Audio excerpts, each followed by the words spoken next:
그 후에 아하수에로 왕이 아각 사람 함므다다의 아들 하만의 지위를 높이 올려 함께 있는 모든 대신 위에 두니 대궐문에 있는 왕의 모든 신하들이 다 왕의 명령대로 하만에게 꿇어 절하되 모르드게는 꿇지도 아니하고 절하지도 아니하니 대궐문에 있는 왕의 신하들이 모르드게에게 이르되 너는 어찌하여 왕의 명령을 거역하느냐 하고 날마다 권하되 모르드게가 듣지 아니하고 자기는 유다인임을 알렸더니 그들이 모르드게의 일이 어찌 되나 보고자 하여 하만에게 전하였더라.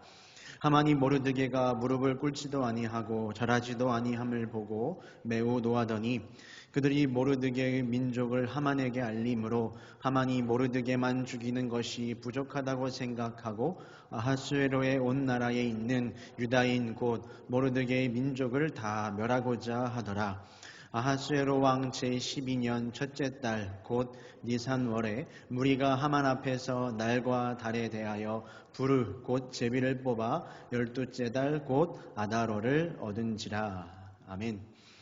이제 에스더서는 3장으로 이어지게 됩니다. 지난주였던 에스더 2장에서 에스더는 왕후의 자리에 올랐던 것을 다들 기억하실 겁니다. 에스더가 만약 이 에스더서가 만약 한 낮은 신분의 여인이 높은 왕후의 자리에 오르게 되는 한 신데렐라의 이야기였다면 에스더는 2장에서 마무리가 되어야 할 것입니다. 그러나 이 왕후가 된 사건은 에스더의 주제 가운데 아주 작은 한 부분에 불과합니다. 이 세계를 다스리시는 하나님의 그 위대하신 통치와 그 가운데에도 잠잠히 흐르시는 구원의 경륜의 역사가 이 에스더서의 주제이기 때문입니다.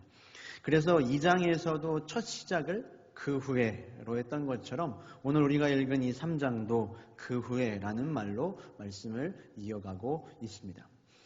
에스더서는 주요 등장인물을 5명만 기억하시면 되는데 5명이 누구일까요? 첫 번째는 왕 아하수에로, 그리고 그의 아내였던 와스티, 그리고 새로운 왕후가 된 에스더, 그리고 그의 양육자였던 모르드게, 그리고 마지막으로 오늘 이 3장에서 등장하는 하만이라고 하는 인물입니다. 그런데 이 하만은 에스더의 양육자였던 모르드게와 충돌을 하게 됩니다. 그리고 그것은 한 개인과 개인의 사이에서 벌어지는 그런 갈등의 문제가 아니라 유다, 그러니까 모르드게의 민족의 위기로 번져가게 됩니다. 어떻게 이런 일이 벌어지게 되었는지 그 사건의 전말은 이렇습니다. 2장에서 에스더가 왕후가 된 후에 2장 끝부분에서 특별한 사건이 하나 기록되어 있습니다. 에스더를 키웠던 그 모르드게가 어느 날 그 수산궁의 대궐의 문 앞에 앉아 있었는데 그 자리에 앉아 있다가 그 왕궁의 내시 중 2명이 왕을 향하여 원한을 품고 암살을 하려고 하는 그 시도의 그 이야기를 듣게 됩니다. 이 사실을 알게 된 모르드게는 왕후인 에스더에게 이 사실을 고했고 에스더는 모르드게의 이름으로 아하수에로 왕에게 이 사실을 보고합니다. 왕은 왕궁에 있는 모든 신하들의 면면을 다 조사를 한 후에 2명의 내시가 정말로 암살을 공모했다는 사실을 알게 되어 그 둘을 죽이게 되죠. 그런데 이렇게 이 모반의 모습들이 끝난 것처럼 보이지만 이 왕의 마음에서는 그것이 끝난 것이 아니었습니다. 문제는 둘만 역심을 품은 것으로 나머지는 다 무혐의 처리가 됐지만 왕의 마음의 신뢰에는 금이 가기 시작한 겁니다. 이 신하들이 대체 정말로 일을 잘하고는 있는 것인지 그 외에 다른 신하가 또 이런 나쁜 마음을 먹고 있는 것은 아닌지 이 왕의 마음에 이제 의심이 찾아오게 된 것이죠. 앞서서 왕후 자신의 아내 와스티가 자신의 명령에 불복종했던 것처럼 신하의 배신은 이 왕의 권력이라는 것이 얼마나 허술한지를 이렇게 드러내게 되었습니다. 마치 100만 대군을 이끌며 온 세상을 통치할 수 있는 강한 권력을 가지고 있는 것처럼 보였지만 자신의 궁에서조차 그리고 자신의 가정에서조차 어떤 일이 벌어지는지조차 제대로 파악하지 못하는 것이 이 왕의 실상이었던 것입니다. 그래서 왕은 이 와스티 왕후를 단번에 폐위시키는 매우 충격적인 결정을 했던 것처럼 암살 시도 이후에 모든 신하들을 단번에 굴복시키기 위한 아주 파격적인 조치를 단행합니다. 정치적인 질서를 잡고 잠재적인 모든 반역자들에게 공포와 두려움을 심어줄 수 있는 한 명의 인물에게 모든 권력을 집중시켜 준 겁니다. 왕의 인정과 호의를 받고자 하는 수많은 모사꾼들의 소리는 다 잠재우고 공포정치를 할 수 있는 매우 잔인하고 유능한 사람으로 다른 모든 신하들을 복종하게 만드는 것이죠. 그 사람이 바로 하만이었습니다. 여러분 1장의 잔치의 상황을 다시 한번 떠올려 보시면 그 잔치에는 많은 왕의 유력한 신하들의 이름이 나왔습니다. 그런데 그 가운데에는 하만의 이름은 찾아볼 수가 없었죠. 한순간에 왕의 모든 관료들 중에 최고의 권력자가 된 겁니다. 그리고 왕은 이 하만이 지나갈 때에 모든 사람들이 그 하만에게 절을 하라 하고 명령을 합니다. 매우 파격적인 인사, 그리고 아주 고압적인 이런 명령은 많은 사람들의 환영을 받지 못했겠죠. 그러나 많은 사람들은 이 상황을 받아들일 수밖에 없었습니다. 하만의 위세가 그만큼 등등했기 때문이죠. 단 한 사람, 모르드게만을 빼고는 모두가 하만에게 절하는 것을 수용합니다. 2절의 말씀인데 우리 2절의 말씀을 같이 읽어보도록 하겠습니다. 대궐문에 있는 왕의 모든 신하들이 다 왕의 명령대로 하만에게 꿇어 절하되 모르드게는 꿇지도 아니하고 절하지도 아니하니. 모두가 절하고 있는데 모르드게 한 사람만은 그에게 절하지 않습니다. 이런 하만과 같은 교만한 사람의 부류에게 사람들에게 공적인 숭배를 받는 건 매우 신나는 일이었습니다. 사람들이 자신이 지나갈 때 절을 하면 마치 자아도취가 되어서 온 나라에서 내가 가장 위대한 사람인 것 같은 착각이 들었습니다. 그런데 왜 이 아무것도 아닌 것 같은 보잘것없는 이 한 남자는 나에게 절을 하지 않는 것인가? 모든 것이 만족스러웠지만 하만은 그 하나 때문에 분노를 합니다. 이 모르드게가 하만에게 절을 하지 않는 것을 보며 도리어 주변에 있는 사람들이 이 하만에게 절하지 않는 모르드게를 질책합니다. 너는 어찌하여 왕의 명령을 어기는 것이냐? 내가 지금 굽히지 않아서 이 전체 분위기가 얼마나 싸늘해지고 있는지를 알고 있느냐? 왜 너만 유별나게 구느냐? 나도 절하고 싶지 않다. 그러나 절을 그냥 하는 것이다. 이건 아무것도 아니다. 한번 타협해라. 너가 자꾸 하만의 분노를 사면 큰 불이익을 당할지도 모른다. 적당히 굽혀라. 이렇게 사람들은 모르드게를 설득합니다. 여러분 사실 유대 법이나 관습에 유대인이 어떤 이방의 지도자에게 통치자에게 절하는 것을 금지하는 조항은 없습니다. 그리고 앞선 내용들을 우리가 한번 생각을 해보면 모르드게가 다른 신하들처럼 이 제국의 왕이었던 아하수에로 왕 앞에 나아갈 때 그 앞에 절을 했을 것이라는 합리적인 추측도 우리는 할 수 있죠. 실제로 에스더서 후반부에서 에스더도 왕 앞에 간청을 하러 나가기 위해 그 앞에 엎드렸던 기록이 있습니다. 그럼 모르드게는 지금 아하수에로 왕에게는 절을 하고 굽혔는데 하만에게만은 극구 그 절하는 것을 거부하고 있는 것이죠. 왜 그랬을까요? 그 이유가 4절의 말씀에 나오고 있습니다. 4절도 한번 같이 읽어보겠습니다. 날마다 권하되 모르드게가 듣지 아니하고 자기는 유다인임을 알렸더니 그들이 모르드게의 일이 어찌되나 보고자 하여 하만에게 전하였더라. 모르드게가 뭐라고 이야기를 합니까? 나는 유다인입니다. 내가 유다인이기 때문에 하만에게만큼은 절할 수 없다는 말입니다. 모르드게가 하만에게 절할 수 없었던 이유는 그가 싫고 그와 갈등이 있었기 때문이 아닙니다. 여기에는 아주 오랜 역사적인 이유와 그리고 영적인 이유가 담겨져 있습니다. 오늘 우리가 읽었던 1장의 말씀, 1절의 말씀을 보면 하만을 두고 그를 아각 사람 함무다다의 아들이라고 밝힙니다. 여러분 아각 이름을 들어보셨습니까? 아각은 아말렉 족속의 왕을 가리키는 호칭입니다. 예를 들면 이런 거죠. 애굽의 왕을 다 파라오라고 부르듯이 아말렉 족속의 왕을 아각이라고 불렀습니다.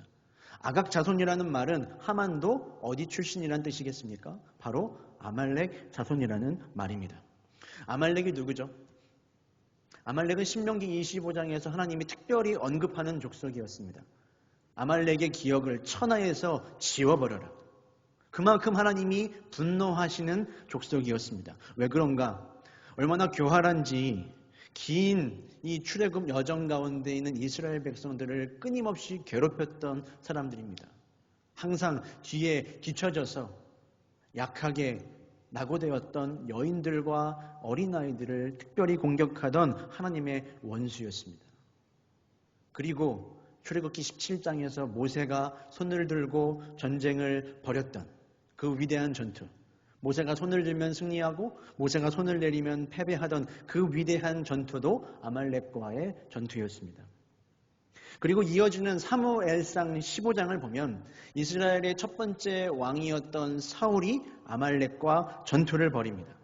사울이 아말렉과 전쟁을 벌여서 승리를 하는데 하나님이 이렇게 명령을 하십니다. 모든 소유와 남녀와 아이 모두를 남김없이 다 진멸해라.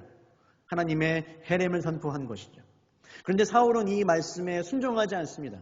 목전의 이익에 눈이 어두워서 양과 소의 좋은 것들을 남겨두고 아각 왕을 살려둡니다.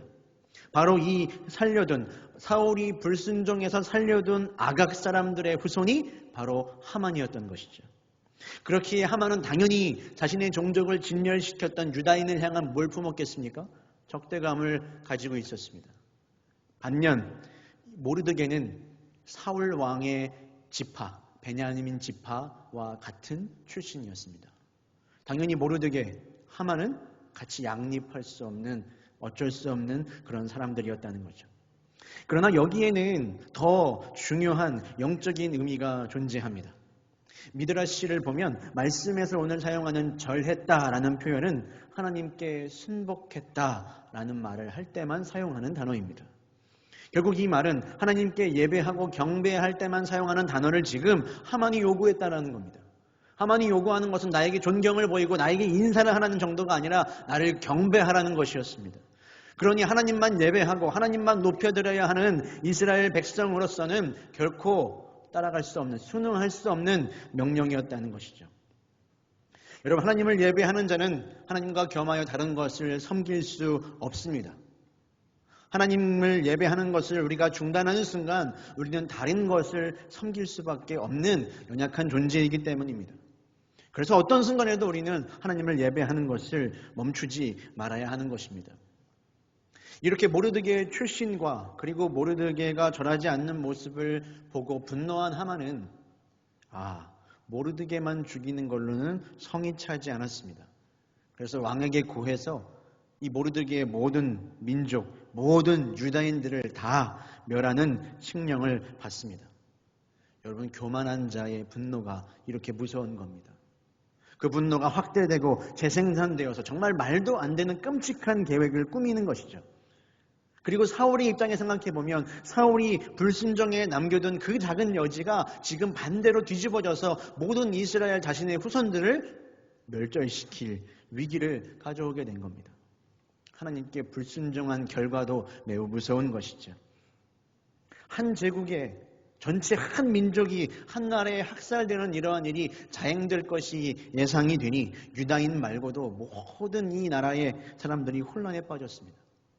그러나 이 순간에도 아하스웨로 왕과 그리고 하만은 시시덕거리며 앉아 술을 마시고 있었다. 오늘 성경은 기록하고 있습니다. 이러한 것을 시편 2편이 정확하게 묘사를 하고 있는데 시편 2편 1절부터 2절의 말씀을 제가 읽어드리겠습니다. 어찌하여 이방 나라들이 분노하며 민족들이 헛된 것을 꾸미는가? 지금 이들이 헛된 것을 꾸미고 있죠. 2절입니다. 세상의 군왕들이 나서며 관원들이 서로 꾀하여 여호와와 그의 기름 부은 받은 자를 대적하며. 기름 부은 받은 자, 하나님의 기름 부은 구별받은 백성을 지금 죽이려고 대적을 하고 있는 겁니다. 그러나가 있습니다. 이어지는 4절의 말씀을 보면 하나님이 어떻게 하고 계시냐? 하늘의 하나님이 그들을 바라보시며 그들이 웃고 떠들고 있으나 하나님도 그들을 바라보시며 비웃고 계셨습니다.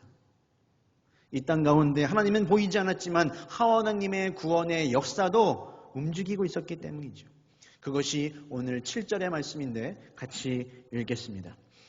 아하스웨로 왕 제12년 첫째 달 곧 니산월에 무리가 하만 앞에서 날과 달에 대하여 불을 곧 제비를 뽑아 12째 달 곧 아달월을 얻은지라. 이 당시 이 나라의 페르시아 당시에 그 해의 중요한 결정들 그리고 중요한 날들을 결정을 항상 매년 1월에 했다고 합니다. 그래서 어떻게 결정했냐면 제비를 뽑은 거예요. 매년 1월마다 올 해의 중요한 날은 이날로 합시다라는 것을 제비로 결정했다는 거죠. 하만도 이 악한 계략을 세우고 이스라엘 백성들을 언제 죽이면 좋을지를 제비를 뽑은 겁니다. 근데 언제가 나왔습니까? 아달월 12월이 나왔습니다. 이 몇백 년 전의 날짜가 뭐가 그렇게 중요하다고 이렇게 자세히 적고 있나 생각을 해보면 여러분 이 날짜에 하나님의 은혜와 섭리가 담겨 있습니다. 만약 한번 생각을 해보면 지금이 1월인데 제비를 뽑은 날짜가 2월이라고 하면 이 악한 계략에 대비할 방법이 마땅치가 않았을 겁니다. 그런데 그 많은 날 중에서 지금 한 해의 마지막인 12월이 뽑힌 겁니다. 대책을 세울 시간적인 여유가 생긴 것이죠. 그리고 오늘 이 3장의 12절의 말씀을 따르면 이 악한 조서를 쓰고 하만의 명령에 따라 각 지방으로 전달되었던 그 날이 언제였냐면 1월 13일이었습니다. 여러분 1월 13일 이 날은 매우 유대인들에게 중요한 절기 가운데 하나입니다. 그 다음 날인 1월 14일부터 유월절이 시작되는 날이었습니다. 유월절이 무엇입니까? 유대인들을 애굽 땅에서 구원해 주신 하나님을 기념하는 날이죠. 온 가족이 모여서 애굽 땅에서 우리의 조상들을 구원해 주신 그 하나님의 놀라우신 사건을 회고하고 기념하는 날입니다. 유다인들은 분명 이날 이 밤에 이렇게 생각했을 겁니다. 하나님께서 정말로 그때처럼 우리들을 이 이방 땅에서도 다시 구원하여 주실까? 애굽에서 우리 조상들 건져주셨듯이 이 하만의 손에서도 하나님이 건져주실까? 백성들은 생각했을 거라는 겁니다. 성경은 오늘 이 날짜를 통해서 우리에게 가르쳐주고 있는 것이죠. 가장 어두웠던 그 밤에 6월에 가장 아름답고도 빛났던 그날로 넘어갔던 그날처럼 에스더서의 이야기가 다시 한번 하나님의 구원이 이루어질 그 현장이라는 것을 우리에게 암시하고 있는 것입니다. 여러분, 예수님이 광야에서 금식하실 때 마귀가 예수님을 찾아와서 이렇게 시험을 하죠. 내 앞에 경배하라. 내 앞에 엎드리면 이 땅의 모든 것을 너에게 다 주겠다. 다니엘과 세 친구도 이 위험 앞에 놓였습니다. 왕이 세운 큰 금신상을 세워놓고 누구든지 이 신상 앞에 엎드려 절하지 않는 자는 즉시 맹렬히 타는 풀무불에 던져 넣으리라.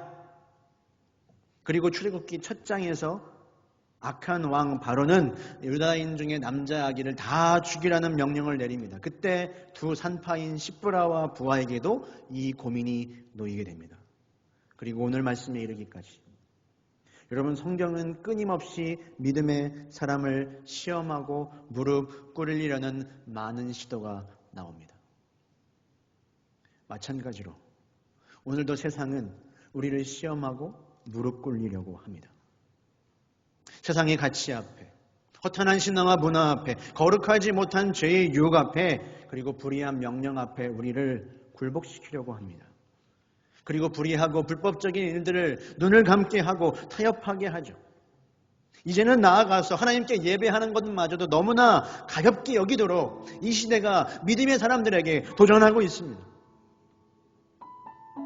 여러분, 이제는 우리의 이 영적인 싸움에 대한 응전이 필요한 때인 줄 믿습니다.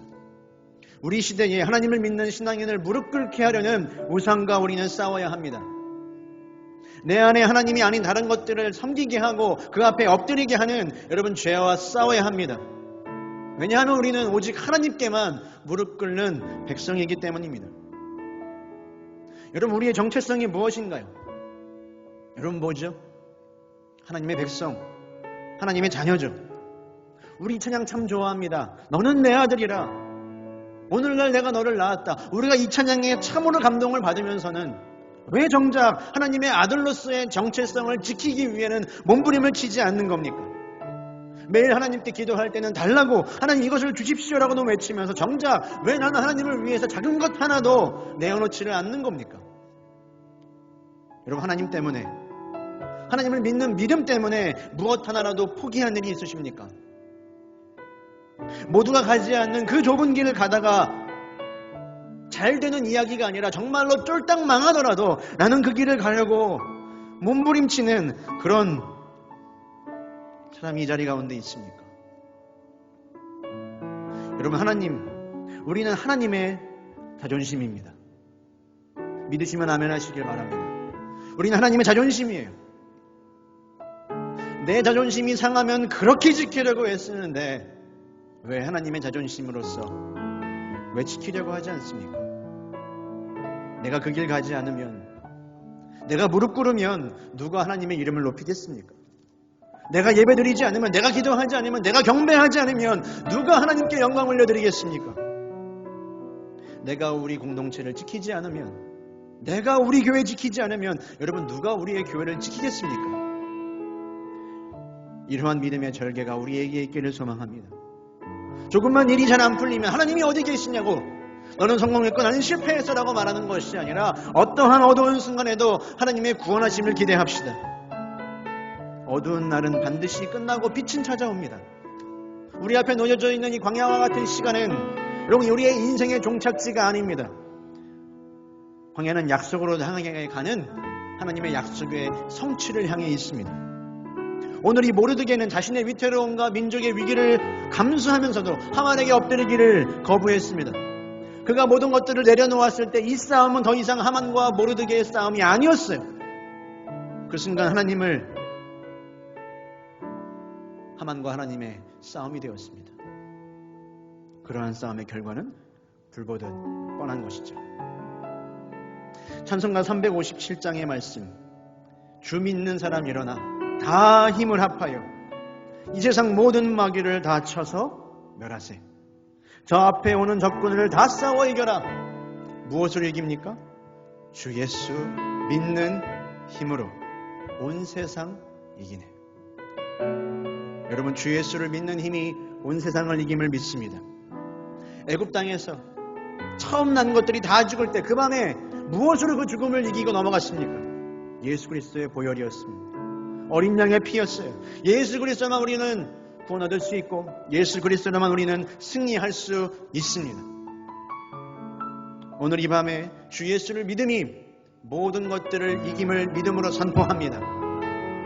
6월절 어린 양의 보혈이 모든 죽음의 문제를 이기게 하셨던 것처럼 우리가 예수를 믿으며 믿음의 선택을 할 때 하나님의 역사를 보게 될 것입니다. 그리고 믿는 자에게는 분명히 하나님의 상이 있다고 약속하셨습니다. 우리 이 구원의 역사에 동참하십시다. 하나님의 자존심이 되십시다.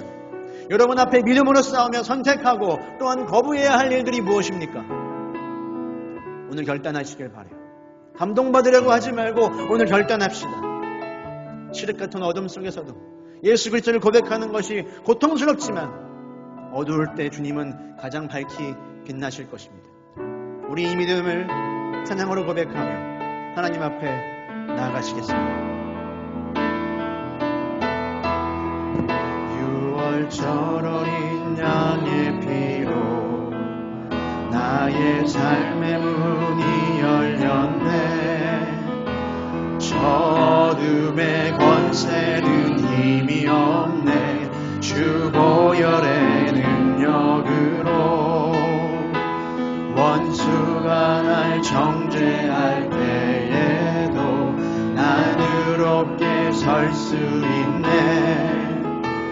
난 더 이상 정죄함 없네. 난 주 보혈 아래 있네. 난 주 보혈 아래 있네. 그 피로 내 죄 사했네. 하나님의 긍휼 날 거룩해 하시었네. 난 주 보혈 아래 있네. 난 원수의 어떠한 공격에도 더 이상 넘어지지 않네. 난 주 보혈 아래 있네. 6월절 어린 양의 피로 나의 삶에 문이 열렸네. 저 어둠의 권세는 힘이 없네. 주 보혈의 능력으로 믿으시죠? 원수가 날 정죄할 때에도 난 의롭게 설 수 있네. 난 더 이상 정죄함 없네. 난 주 보혈, 우리 믿음으로 고백합니다. 난 주 보혈 아래 있네. 그 피로 내 죄 사했네. 하나님의 긍휼 날 거룩해 하시었네. 난 주 보혈 안에 있네. 난 원수의 어떠한 공격에도 더 이상 넘어지지 않네. 난 주, 우리 믿음으로 다시 고백합니다. 난 주 보혈 안에 있네. 난 주 보혈 안에 있네. 그 피로 내 죄 사했네. 하나님의 긍휼 날 거룩해 하시었네. 난 주 보혈 안에 있네. 난 원수의 어떠한 공격에도 더 이상 넘어지지 않네. 우리 마지막으로 고백합니다. 난 주 보혈 안에 있습니다. 난 주 보혈 안에 있네. 그 피로 내 죄 사했네. 하나님의 긍휼 날 거룩해 하시었네. 난 주 보혈 안에 있네. 난 원수의 어떠한 공격에도 더 이상 넘어지지 않네. 난 주 보혈 안에 있네. 난 주 보혈 안에 있네. 난 주 보혈 안에 있네. 너희는 가만히 있어. 주가 하나님 내 말지어다. 열방과 세계 가운데 주가 높임을 받으니 너희는 가만히 있어. 너희는 가만히 있어. 주가 하나님 내 말지어다. 열방과 세계 가운데 우리 주님의 이름을 높이며 다시 찬양합니다. 너희는 가만히 있어. 너희는 가만히 있어. 주가 하나님 내 말지어다. 열방과 세계 가운데 주가 높임을 받으리오. 사랑합니다 나의 아버지. 사랑합니다 내 아버지. 찬양합니다. 찬양합니다. 내 온 맘 다하여 선포합니다. 예수 그리스도 주님 오심을 기다리. 사랑합니다 내 아버지. 사랑합니다 내 아버지.